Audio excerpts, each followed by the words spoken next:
Welcome to Thinking Unchained, the podcast that unchains your thinking. This is the space where ideas stretch, breathe, and break free from the ordinary. I am your host, Byron. If you would like to read today's essay or download a PDF version, you will find it at my website, thinkingunchained.com. I am grateful you have decided to join me.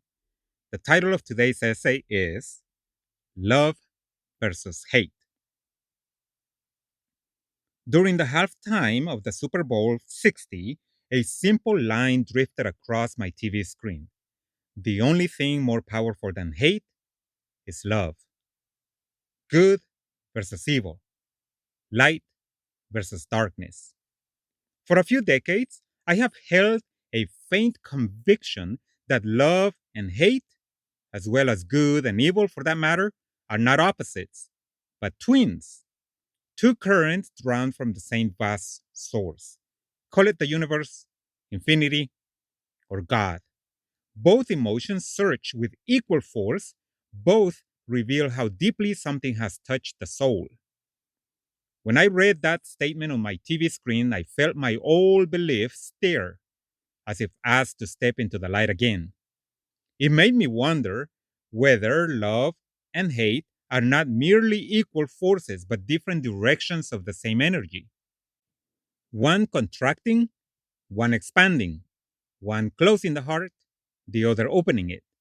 Perhaps love is not stronger because it overwhelms hate, but because it transforms the very energy hate is made of. Hate burns, love illuminates.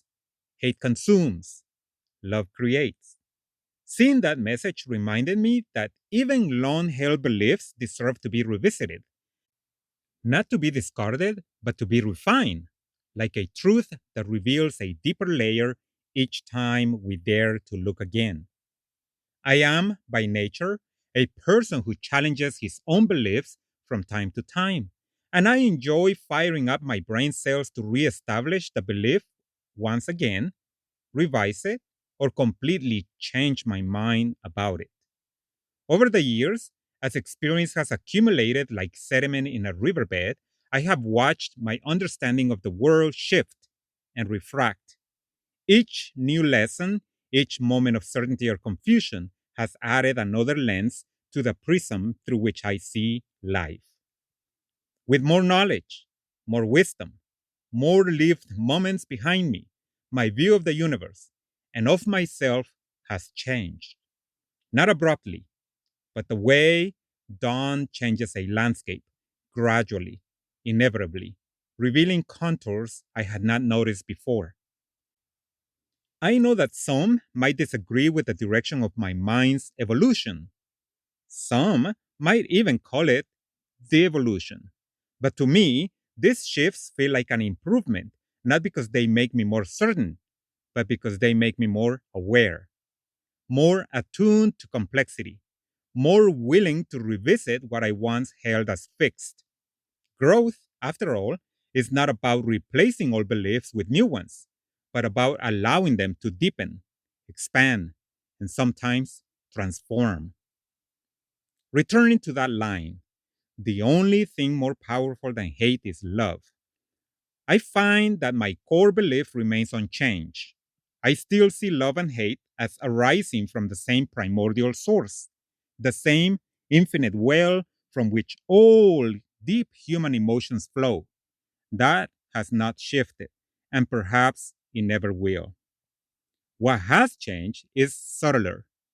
I now accept that love carries a greater power, not an overwhelming cosmic dominance, but a difference so slight it almost escapes measurement, stronger by a factor of 10 to the negative 9, a whisper of an advantage, a tilt in the balance so delicate that only infinity could reveal. Yet, even that infinitesimal edge matters, because when two forces share the same origin, and the same intensity, the smallest deviation becomes decisive. A billionth of a degree is enough to change the trajectory of worlds, the universe, and existence. So, yes, love is more powerful, barely, quietly, but enough. Whether I turn to biblical scripture or to science, to Genesis or cosmology, there is at least one point on which both traditions silently converge. In the beginning, there was darkness, not as a moral judgment, not as a flaw, but as the first canvas, an unlit expanse waiting for the possibility of light. The New International Version of the Bible opens its story with a stark and elegant sequence: creation, formlessness, darkness, and then the first divine utterance: let there be light. And light appeared. It was named good by God. It was set apart. In that primordial moment, light did not merely arrive, it prevailed. It established the first distinction, the first order, the first victory. Light was good, and it won. But its victory was not the annihilation of darkness. Darkness remained, not as an enemy defeated, but as a counterpart, something to be separated from, not destroyed. The text states that darkness was simply the original condition before illumination. In that sense, the triumph of light is not a conquest, but a transformation. Light reveals. Light makes meaning possible. Light allows the universe to be seen, named, understood. And perhaps that is the same subtle advantage we now grant to love over hate. Not an overwhelming dominance, not a cosmic imbalance, but a quiet, decisive glow like the first photon breaking the void. Love, like light, does not erase its counterpart. It simply makes a world in which understanding, creation, kindness, and connection become illuminated. Physicists describe the beginning not as light, nor matter, nor anything we could name, but as a single point, and everything compressed into a nowhere.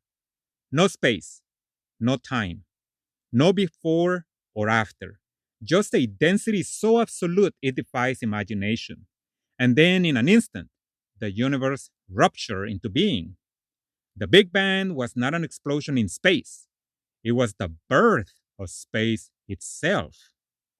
From that first moment, matter emerged, and so did its mirror, antimatter, equal in magnitude, opposite in nature, and immediately they clashed. They annihilated one another in a perfect symmetry of creation and destruction, a cosmic duel, a primordial tension.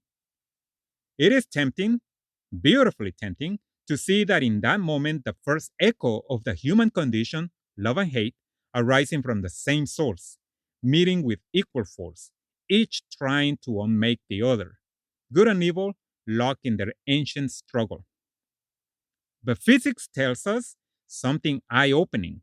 Matter survived by the smallest imaginable margin. For every billion particles of antimatter, there were 1,000,000,001 particles of matter, a difference of 10 to the negative 9, a cosmic rounding error. And yet, that infinitesimal imbalance is the reason anything exists at all: stars, planets, moons, consciousness, us. Matter was good for existence, and it won. Not by overwhelming force, but by the slightest lean in the scales, an atomic level of a symmetrical energy that changed the fate of everything that will ever be. And perhaps that is the same truth we now grant to love. Not that hate is weak, not that love is invincible, but that love possesses the faintest, most delicate advantage, just enough to tip the universe toward creation instead of annihilation, connection instead of collapse, generosity instead of meanness. A billionth of a margin, but enough to make a universe. Now, my long held conviction that love and hate, good and evil, are forces of equal magnitude has been subtly but unmistakably reshaped. The symmetry I once imagined, the perfect yin and yang in flawless balance, has tilted, not dramatically, not enough to shatter the circle, but enough to reveal that even in the most elegant dualities, equilibrium is rarely absolute. So the balance remains, but it is no longer equal. The scales lean, however gently, toward creation rather than destruction, toward compassion rather than cruelty, toward love rather than hate. An infinitesimal difference, but enough. I dare to say that the only reason evil and hate sometimes appear stronger than good and love, both in our present world and in certain eras of our past, is not because they possess greater force, but because those who wield the most power are oftentimes driven by darker impulses. When a single person with immense influence acts from hatred or cruelty, the ripple they create can feel like a tidal wave. Their impact is amplified by the reach of their authority, not by the inherent strength of the emotion itself. But that does not mean hate is stronger. It only means it is louder when placed in the hands of the powerful. To counter that, the countless smaller ripples of love and goodness must continue loudly, steadily, relentlessly. Each act of compassion, each gesture of kindness, each refusal to mirror hatred adds its own wave to the water. And though each ripple may seem small on its own, together they can swell into something vast enough to drown out even the largest surge of malice. This is the work of love, not to overpower hate in a single dramatic moment, but to persist until the accumulated force of many small acts becomes greater than the noise of the few who wield their power destructively. In the end, the ocean belongs to the ripples. A message to those who are filled with evil and hate. Since the beginning, good and love have always prevailed, not through overwhelming force, not through spectacle, but through the smallest margin imaginable. The same infinitesimal imbalance that allowed matter to survive the annihilation of antimatter. Because of that margin, we are here. Because of that margin, stars form, life emerged, consciousness awakened. Because of that margin, every breath taken by every being in this universe is a living testament to the triumph of creation over destruction, of love over hate. And so long as even one breathing being remains, one heart capable of compassion, one mind capable of choosing connection over cruelty, then ancient victory continues. It echoes forward. It sustains the world. Good and love will win, not once, but forever, not loudly, but inevitably. Thank you to whoever had the courage and clarity to place that banner on the screen during the halftime of Super Bowl 60. Thank you for echoing the timeless words of Dr. Martin Luther King Jr. Hate cannot drive out hate. Only love can do that. Thank you for choosing to amplify that truth at a moment when millions were watching, when the world's attention was briefly unified.